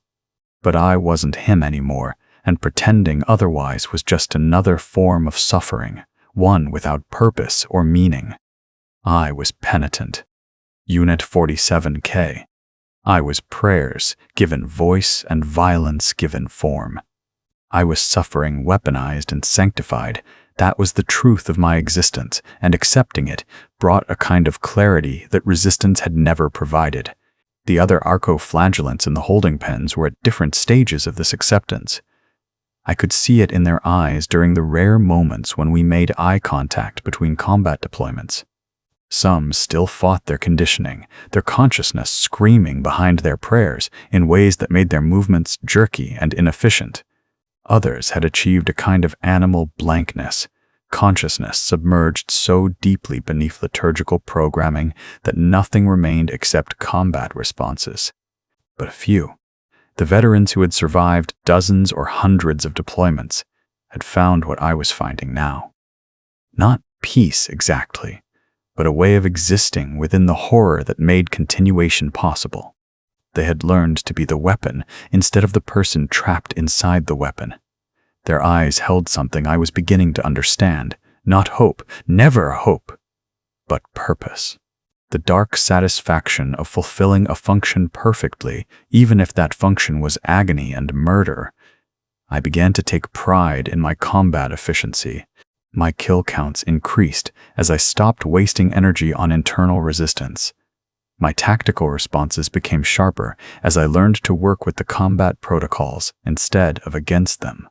My targeting accuracy improved as I accepted that my hands were meant for killing, that my weapons were no longer tools I wielded, but extensions of a body designed for holy violence. The tech priests noticed. Their maintenance reports began including notations about optimal integration and exemplary adaptation. They reduced my compliance drug dosages because I no longer needed chemical padding to accept what I had become. I was learning to excel at being an arco-flagellant. And somewhere in the depths of my modified consciousness, I felt something that might have been pride. The prayers had become genuine. Not in the sense that I believed in some distant emperor watching from a golden throne, but genuine in that they expressed the truth of my existence. I was blessed through suffering. I was made holy through service. I was weapon and worship and pain made manifest. The words weren't being forced past my lips anymore. They were simply what I had to say, the only language adequate to describe what I had become. The final revelation came during a deployment against a demonic incursion on Cadia's edge. They loaded us onto a transport that stank of sacred unguents and purity seals, heading into a combat zone where the warp had torn through reality and spilled nightmares into the materium. The briefing was simple. Charge the breach, kill anything that emerged, hold the line until proper Imperial forces could establish containment. We were expendable ammunition being thrown at a wound in reality, and none of us expected to survive. The moment the transport's ramp dropped, I felt the warp's presence like pressure inside my skull. Reality was wrong here.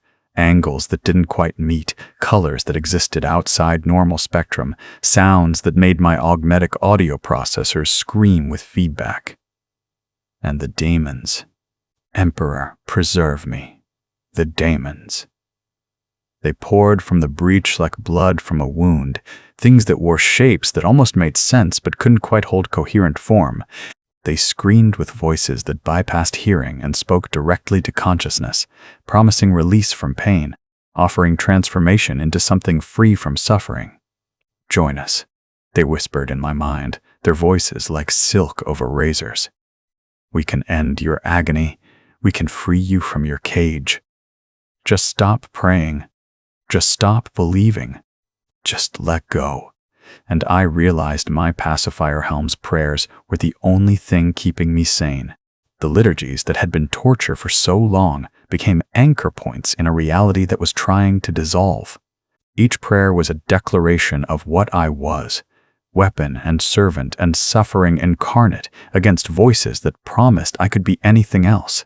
The Emperor protects through suffering, my Vox grill screamed, and the words pushed back against whispers that tried to make me forget why I existed. Through pain I am made real, I prayed, and the prayer reminded me that my agony was proof of existence, that as long as I suffered, I remained myself rather than whatever the warp wanted to make me. Through service, I am given purpose eternal, the liturgy continued, and the words were a lifeline in madness, a framework that gave meaning to continued existence even when existence was nothing but torment. I charged into the demonic host, eviscerator carving through flesh that reformed and separated and screamed with laughter. My arc claw punched through entities that might once have been human, or might have been daemons, or might have been something in between. Each kill was sanctified violence. Each wound I took was holy suffering that proved the Emperor's mercy. The combat drugs flooded my system, turning terror into fury, but underneath the chemical rage I felt something else. Not belief in any theological sense, but understanding. The conditioning had worked not just on my body, but on something deeper. I worshipped through suffering now. Not because the pacifier helm forced me to, though it did. Not because the prayer engine generated liturgies automatically, though it did. But because worship through agony had become the only way I knew how to give meaning to my existence. The pain defined me, the prayers expressed me, the violence fulfilled me. I had become what they intended to create, a weapon that believed in its own purpose, a scream given religious significance, proof that even heresy could be beaten and burned and modified into something that glorified the Emperor through its own endless torment. A daemon thing caught me with claws that existed partially in reality and partially in some other space. The wounds were wrong, deeper than physical damage, tearing at something more fundamental than flesh. My pain inhibitors tried to process the sensation and failed, leaving me experiencing agony that transcended anything my modified nervous system was designed to register. And I prayed through it, not just with my mouth, but with my entire being. The pain became prayer. The suffering became worship. The horror of what was happening to me became evidence of the Emperor's mercy that had given me purpose and meaning and identity through calculated torment. Through wounds I am blessed, I screamed, and meant it with a fervor that would have horrified Kael Mordrin. Through agony I am made holy, I prayed, and understood that holiness was just a word for suffering that served a purpose. Through death delayed I serve eternal, I howled, and knew that eternal service was not punishment but identity, not curse but calling. The daemon recoiled from my prayers, not because they held some mystical power. I was no priest, no saint, just a weapon wrapped in liturgical programming.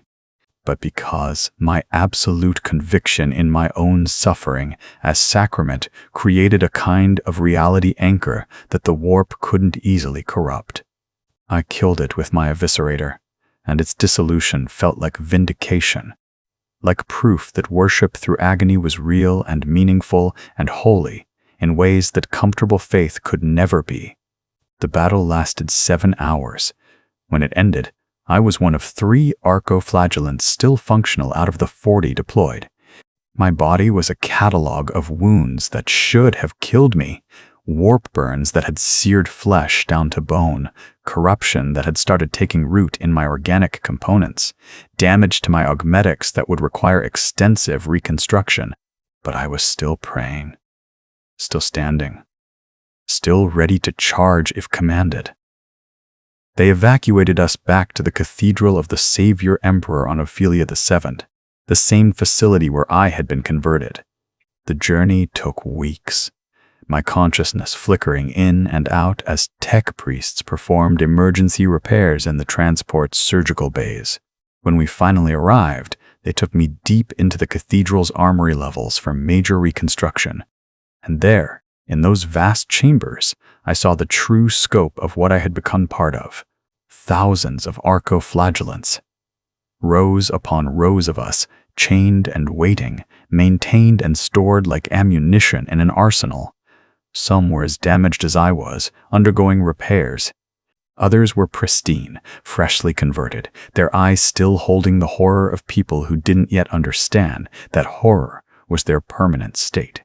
And still others were veterans, bodies more machine than flesh, consciousness worn down to smooth acceptance, prayers flowing from their vox grills with the consistency of machines that had learned to sing. This was the machinery of redemption, the vast engine of suffering that converted heresy into useful violence.